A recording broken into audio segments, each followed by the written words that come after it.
저는 서울예수님교회 유아일치부 이삭 전도사입니다. 반갑습니다. 이 시간 귀신을 쫓고 오늘 큐티 말씀을 전하도록 하겠습니다. 내가 나사렛 예수의 이름으로 명하노니 내가 나사렛 예수를 명하노니 악하고 더러운 귀신아 가!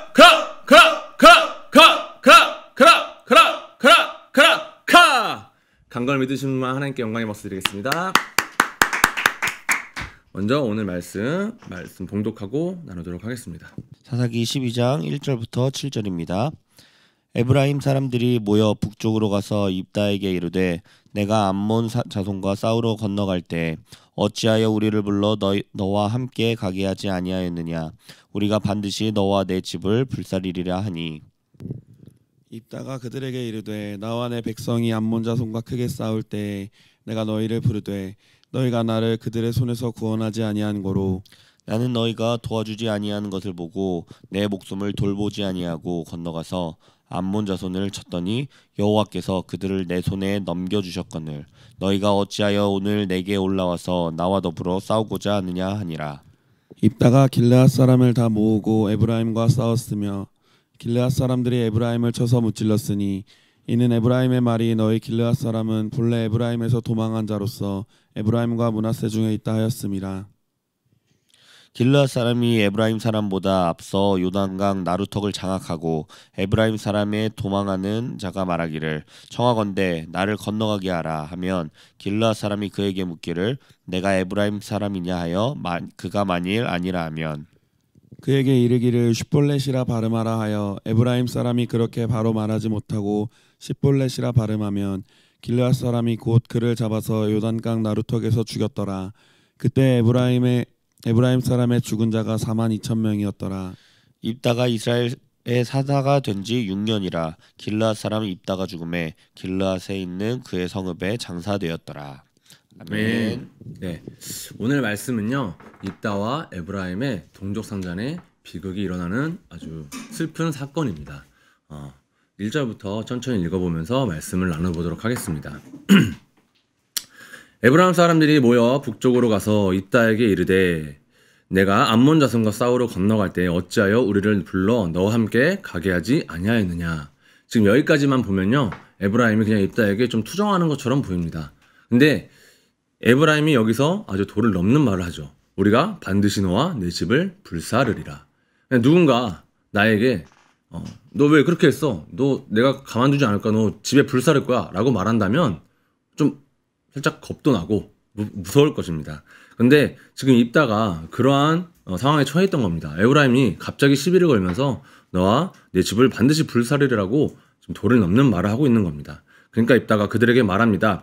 2절에 나와 내 백성이 암몬 자손과 크게 싸울 때에 내가 너희를 부르되 지금 입다는요 심지어 에브라임을 암몬 자손과 전쟁하기 전에 에브라임 사람들에게 도와달라고 부탁을 했습니다. 내가 너희를 부르되 그런데 너희가 나를 그들의 손에서 구원하지 아니한 거로 지금 에브라임은 입다의 도움에 입다가 청한 손길에 입다를 거부하고 입다와 함께 암몬 자손과의 전쟁에 함께하지 아니하였습니다. 그럼에도 불구하고 지금 에브라임은 와서 떼를 쓰고 있는 겁니다. 나는 너희가 도와주지 아니하는 것을 보고 내 목숨을 돌보지 아니하고 건너가서 암몬 자손을 쳤더니 여호와께서 그들을 내 손에 넘겨주셨거늘 지금 입다는요 정확하게 전쟁이 누구한테서 온 건지를 알고 있는 것입니다. 암몬 자손과의 전쟁에서 여호와께서 그들을 내 손에 넘겨주셨다고 표현하면서 하나님께서 나와 함께 하셨음을 정확하게 알고 있었던 것이죠. 너희가 어찌하여 오늘 내게 올라와서 나와 더불어 싸우고자 하느냐 하니라. 그러면서 4절에 있다가 전쟁을 시작합니다. 길르앗 사람들을 다 모으고 라고 하면서 전쟁의 시작을 알립니다. 여기서 중요한 것은요 에브라임은 좀 습관처럼 예전에 한번 우리 지금 계속해서 큐티 말씀을 하고 있는 우리 선생님들과 우리 학생들은 알겠지만 이 에브라임 사람들은요 예전에도 한번 이런 적이 있었습니다. 누군가요? 바로 기드온에게도 예전에 한번 내가 왜 너희가 전쟁하러 갈 때 나를 부르지 아니하였느냐 라면서 시비를 걸기 시작합니다. 그런데 기드온과 입다는 조금 달랐습니다. 기드온은요 에브라임이 그렇게 왔을 때에 지혜롭게 말을 함으로써 자기를 낮추고 에브라임 사람들을 높여주면서 그들을 지혜롭게 넘겼습니다. 그 사건을. 그러나 이 입다는요 이 상황을 절대 그렇게 받아들이지 않았습니다. 지혜롭게 넘어가지도 않았고요. 그들과 오히려 전쟁을 일으키기 위해서 길앗 사람들을 모읍니다. 지금 중요한 것은 이 입다가 암몬 자손과의 전쟁에서 큰 승리 후에 일어난 사건이라는 것입니다. 심지어 전쟁 후에 자신의 잘못된 자신이 하나님을 잘 알지 못함으로 서원을 들여서 자기 딸을 죽였음에도 그 슬픈 마음을 가지고 있는데 에브라임 사람들이 와가지고 지금 자신에게 시비를 거니까 전쟁이 일어나게 된 것입니다. 그럼 에브라임 사람들은 왜 이 입다에게 이렇게 시비를 걸었을까요?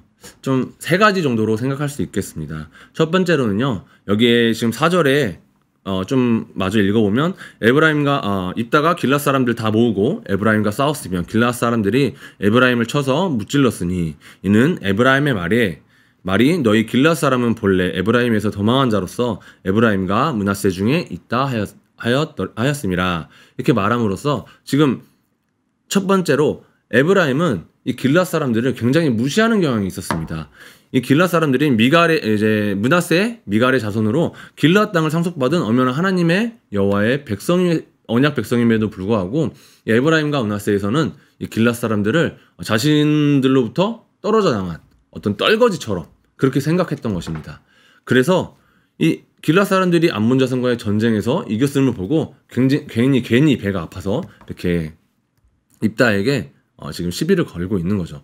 또 두 번째 차원으로 생각하면 그렇게 무시하는 길르앗 사람들을 그렇게 무시했는데 그 길르앗 자손에서 심지어 기생의 서자로 난 이 입다가 암몬 자손에게서 승리를 이끌고 하나님께 쓰임받아 사사로 쓰임받는 것을 보고서 또한 시비를 걸었던 것입니다.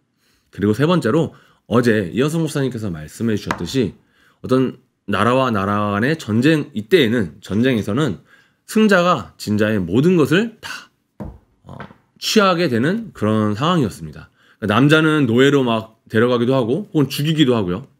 여자들은 똑같이 노예로 데려오거나 다 죽이거나 혹은 강간을 하거나 그런 상황이었습니다. 심지어 그들이 암몬 자손이 가지고 있던 모든 가축이라든가 금은 보화들 또한 이 전쟁에 승리한 자들이 가져왔던 상황이었기 때문에 이 에브라임 사람들은 이 길앗 사람들의 전리품을 또 보고서 지금 입다에게 시비를 걸고 있었던 것입니다. 그러니까 5절에 길앗 사람이 에브라임 사람보다 앞서 요단강 나루턱을 장악하고 지금 전쟁에서 이겼습니다. 전쟁에서 계속해서 에브라임을 쳐서 이겨가고 있는데 심지어 도망하는 이 에브라임 사람들을 치기 위해서 도망치는 에브라임 사람들보다 먼저 요단강에 있는 나루턱을 먼저 가서 에브라임 사람들을 지금 차단하고 있는 겁니다. 그리고 에브라임 사람의 도망하는 자가 말하기를 청하건대 나를 건너가게 하라 하면 길앗 사람이 그에게 묻기를 내가 에브라임 사람이냐 하여 그가 만일 아니라 하면 6절에 그에게 이르기를 십볼렛이라 발음하라 하여 발음 좀 위에서 해주시기 바랍니다. 십볼렛이라 발음하라 하여 에브라임 사람이 그렇게 바로 말하지 못하고 십볼렛이라 발음하면 길앗 사람이 곧 그를 잡아서 요단강 나루턱에서 죽였더라. 그때 에브라임의 사람이 죽은 자가 42,000명이었더라. 이 십볼렛이라는 뜻은 그냥 히브리어로 흐르는 강이라는 뜻입니다. 그런데 이때에도 우리나라에서 이제 쌀 혹은 살 이렇게 발음하지 못하는 것처럼 에브라임 사람들도 십볼렛이란 발음을 하지 못했던 걸로 추측이 됩니다. 그래서 이 길앗 사람들이 에브라임 사람들에게 건너가기 전에 그들이 도망가기 전에 십볼렛이라 발음하였을 때 십볼렛이라 발음하지 못하면 십볼렛이라고 발음하면 그들을 다 쳐 죽였던 것입니다. 그런데 여기서 죽은 자가 무려 42,000명입니다. 와 진짜 많이 죽였네 하고 그냥 이렇게 흘러 넘어가기에는 정말 많은 숫자가 죽은 것입니다. 왜냐하면 비록 과거이지만 옛날에 한 지파에서 칼을 들고 싸울 수 있는 전쟁을 할 수 있는 자가 장정이 대략 이 정도였습니다. 다시 말하면 지금 에브라임 사람 42,000명이 죽었다라고 하는 것은 전쟁을 할 수 있는 남자, 성인 남자, 칼을 들고 싸울 수 있는 전쟁을 할 수 있는 남자가 거의 몰살당한 것이라고 생각하면 되겠습니다. 그만큼 많은 자가 지금 길르앗과 에브라임의 전쟁에서 많은 에브라임 사람들이 죽었던 것입니다. 7절에 입다가 이스라엘의 사사가 된 지 6년이라 길앗 사람 입다가 죽음에 길앗에 있는 그의 성읍에 장사되었더라. 겨우 사살을 한 지 6년 만에 이 모든 일이 다 일어났던 것입니다. 암몬 자손과의 전쟁을 정말 큰 승리로 하나님께 영광을 돌리고 그리고 나서는 아주 동족 상잔의 비극을 일으키는 아름답지 못하게 끝나버리고 마는 그런 모습들을 지금 입다가 보여주고 있습니다. 에브라임이 좀 잘못했고 괜히 왜 시비를 걸어서 입다에게 한 대 맞아서 뭔가 사이다네? 이렇게 생각할 수도 있지만 이것은 하나님의 백성으로서 둘 다 잘못된 행동을 했던 것입니다. 에브라임은 여기 우리 본문 말씀 옆쪽에 보면은 맨 밑에 그림 밑에 에브라임의 우월감과 입다의 열등감이라고 나와 있습니다. 그런 것처럼 에브라임은 입다와 길르앗을 무시하는 경향이 있었습니다. 그들은 마음이 교만했습니다.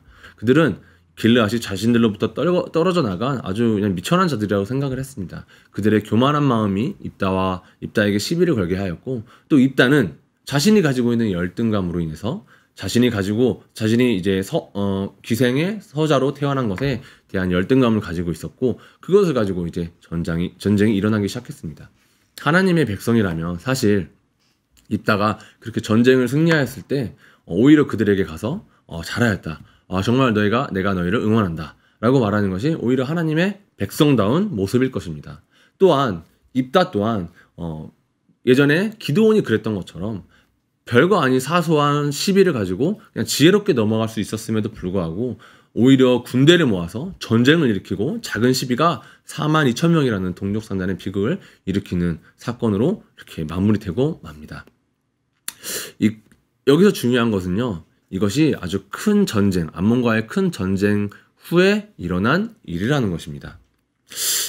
왜 큰 승리 후에 입다는 이러한 비극적인 결말로 사살을 마무리하였을까요? 그것은 바로 자기가 자신이 마음을 지키지 못했기 때문입니다. 입다는요, 큰 전쟁 후 심지어 하나님께서 자신을 도왔다는 것을 알았음에도 불구하고 그 마음을 지키지 못하고 자기 딸이 죽었고 그 슬픔으로 인해서 안 그래도 마음이 아픈데 그 마음을 지키지 못하고 지금 입다와 에브라임은 전쟁을 일으키고 만 것입니다.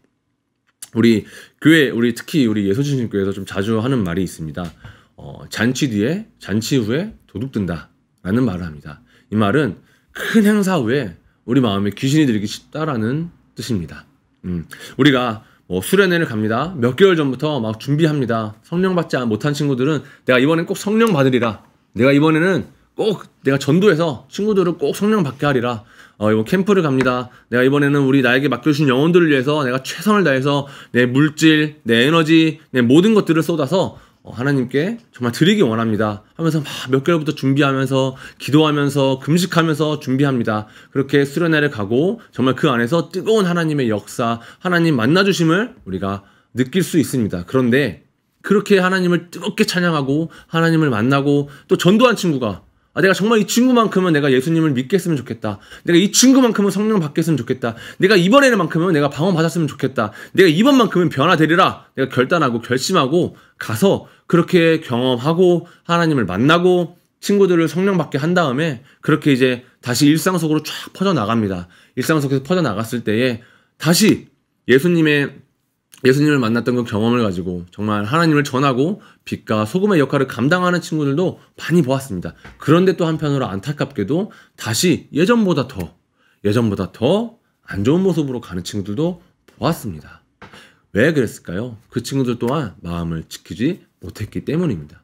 마음은요, 예전에 들은 설교 중에 마음은 이 유리잔과 같다고 하였습니다. 아주 깨지기 쉬운 유리잔인데 잠언 4장 23절에도 그 어떤 것보다도 마음을 지키라고 하였습니다. 마음을 지킨다는 건 이 깨지기 쉬운 유리잔과 같은 마음을 잘 지켜서 내가 기도하는 것들에 하나님께서 응답을 주실 것을 내가 이렇게 잘 받으라는 것과 같습니다. 그런데 내가 마음을 지키지 못하면 이 유리잔이 쨍그랑하고 깨져버려서 하나님께서 응답을 주시고 싶으셔도 하나님께서 복을 주시고 싶으셔도 그 응답과 복을 받지 못하는 것과 같습니다. 빌립보서 4장 6절에서 7절 말씀을 보면 너희는 아무것도 염려하지 말라. 다만 모든 일에 기도와 간구로 너희에게 필요한 것을 감사함으로 하나님께 아뢰라. 그리하면 모든 지각에 뛰어난 하나님의 평강이 그리스도 예수 안에서 우리의 마음과 생각을 지키시리라 라고 말하고 있습니다. 여기서 궁금한 건 저는 좀 이해가 안 됐었습니다.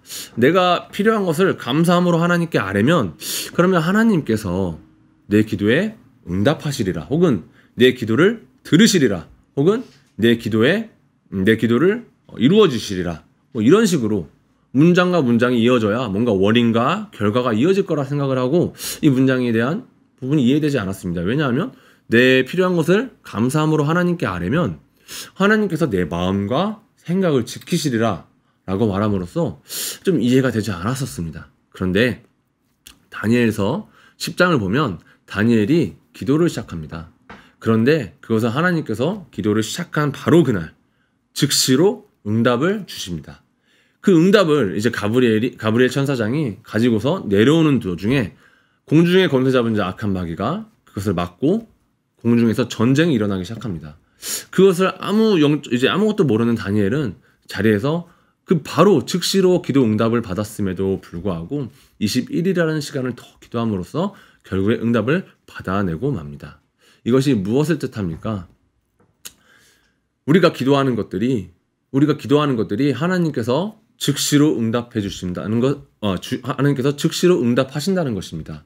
하나님께서 즉시로 응답하시는데 그럼에도 불구하고 공중에 권세 잡은 자가 악한 마귀가 이것을 막고 있다라는 것입니다. 그래서 전쟁을 통해서 우리가 응답받지 못하게 막고 있다라는 것입니다. 그래서 사도 바울은 빌립보 교회들에게 너희가 하나님께 기도로 너희 감사함으로 너희의 필요한 것을 간구하면 너희 하나님께서 마음을 지키시라, 너희 생각을 지키시라고 말하고 있는 것입니다. 총회장 목사님께서 자주 하시는 말씀 중에 하나가 바로 이것입니다. 기도는 응답 받을 때까지 해야 된다. 굉장히 지극히 성경적인 말씀입니다. 우리는 말씀을 받고 혹은 총회장 목사님 말씀을 듣고 내가 이렇게 해야겠다. 내가 이제 결단해서 내가 하나님께서 기뻐하실 만한, 내가 이제부터 하나님께서 하나님 마음에 합당한 이렇게 행동을 해야겠다. 어떤 결단을 하고서 나아가려고 하면 꼭 마음을 지키지 못할 일들이 생겨납니다. 우리는 기도를 하지만 하나님께서는 그 즉시로 응답하셨지만 우리가 마음을 지키지 못해서 기도하다가 그냥 잃어버리고 응답 받기도 전에 1년 기도했는데 안 되네. 하나님께서 응답 안 해주시나 보다. 2년 기도했는데 안 되네. 하나님께서 내 기도는 안 들어주시나 보다 하고 포기해버릴 때가 많습니다. 그러나 하나님께서는 이미 응답하셨고 지금 공중에 권세 잡은 자들과 천사들 간에 하나님의 나의 응답을 가지고 전쟁이 일어나고 있고 내가 마음을 지키지 못하게 하려고 악한 마귀가 내 마음을 지키지 못하게 하고 있다는 것을 꼭 기억하시길 주님의 이름으로 축복합니다. 지금 입다도 마찬가지였습니다. 하나님의 큰 영광을 맛보았습니다. 이스라엘을 괴롭히던 암몬 자손으로부터 이스라엘 백성들을 잘 이끌어서 암몬 자손을 쳐 죽이고 그들로부터 자유하고 해방되었습니다. 그럼에도 불구하고 그 뒤에 있을 아주 작은 사소한 일에 마음을 지키지 못함으로써 동족 성전에 비극이 일어나고 만 것입니다. 너무나도 마음 아픈 일이었습니다. 지금 사사로서 단 6년밖에 안 되는 시간이었지만 이 6년이라는 시간 동안 하나님의 큰 영광을 맛보고서도 그 뒤에 동족산잔에 정말 자기 형제들을 죽이고 마는 지혜롭게 행동했으면 정말 아무 일도 아닌 일로 넘어갔을 텐데 그것을 전쟁이라는 사건으로 우리가 마무리하게 되고 만 것을 지금 보고 있습니다. 오늘 이 말씀을 듣는 우리 중고등부, 유초등부, 유아치부 선생님들과 학생들 마찬가지입니다. 이 말씀을 듣고 분명히 오늘 하루 살아가면서 우리가 마음을 지키지 못할 일들이 많이 일어날 수 있습니다. 정말 작은 일이지만 짜증나는 일은 일어날 수 있고 내가 한 거 아닌데도 불구하고 내가 한 것으로 인해서 내가 한 것처럼 보여져서 내가 핍박받을 때도 있을 수 있습니다. 내가 너무나도 억울한 일이 일어날 수도 있습니다. 그럼에도 불구하고 하나님께서 우리에게 원하시는 모습은 지혜롭게 이 유리장과 같은 마음을 잘 지키시길 정말 주님께서 원하십니다. 우리가 하나님의 마음에 합당한 자가 되기를 하나님께서 원하십니다. 그래서 우리가 기도하는 것들, 저는 잘 모르지만 각자가 기도하는 모든 것들이 하나님께서 이미 응답하셨고 그 응답하신 것을 우리가 받기 위해서 끝까지 인내하길 주님의 이름으로 이 시간 중고등부와 유초등부, 유아치부 선생님들과 학생들 주님의 이름으로 축복합니다. 네, 이 시간 큐티 모임을 마무리하도록 하겠습니다. 구호 외치고 마무리하도록 하겠습니다. 구호 준비! 런앤플레이. 고 시작. 이대로는 안 된다. 일어나 빛을 발하자. 중고등부 화이팅! 유초등부 화이팅! 유치부 화이팅! 오늘 하루 승리하세요.